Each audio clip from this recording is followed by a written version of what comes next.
In July 2006, 1,000 people came together to address the undeniable inequities facing young black men in our society. Since that time, Pipeline hosted forums and formed working groups focused on a range of issues in education, employment, and the criminal justice system. The focus of the Pipeline winning strategies has been the pipeline, the crisis in the pipeline, the fact that we are losing young black men every step along the way, from birth, with high mortality rates, to preschool, to K-12, to the labor market. This evening is about closing those gaps, those holes in the pipeline.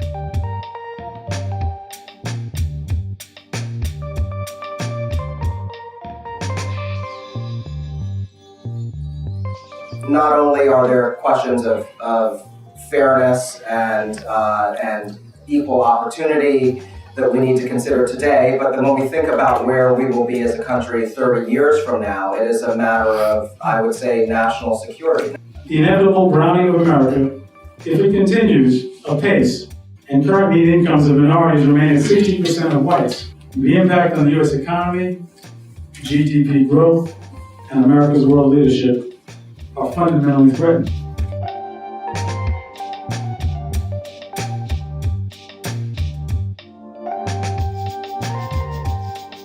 By sixth grade, affluent kids have had 6,000 more hours of learning than poor kids.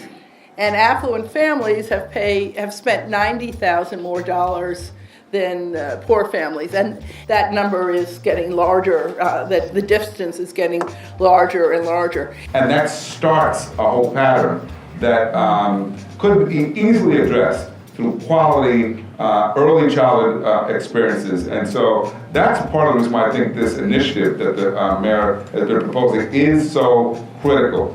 But that is it. You got to start early, because once you fall behind from the ages almost 0 to 3, then the odds of you staying behind at every stage of your educational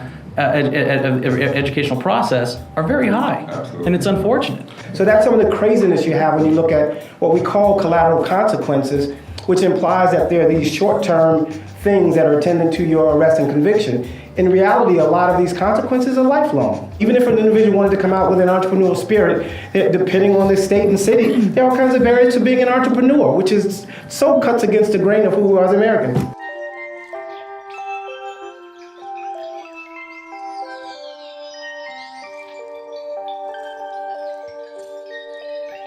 So our goal cannot be to uncover the answer, because with respect to these issues, the confluence and impact of discrimination, poverty, a failing education system, low wages, and an insatiable prison industrial complex are undeniably, inextricably tied together.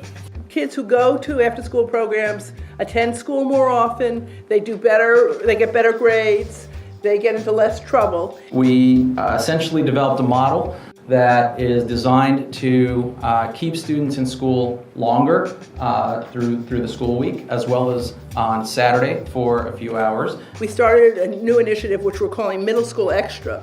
And in 20 schools, every sixth grader is going to school 2.5 hours more a day.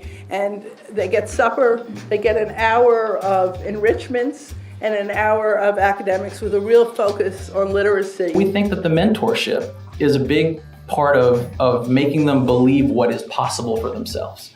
We don't see it immediately, but the money we're spending now to incarcerate young people is money down a hole that is not even changing the lives of most of those young people. For every dollar invested in prison education, there's a savings of $3 to $4 in terms of 3-year reincarceration cost. There's a 43% reduction in recidivism in terms of people not going back to prison by providing education in prisons. I think you got to look at that. The money is here in New York City. We have a great advantage over many other areas because of the resources.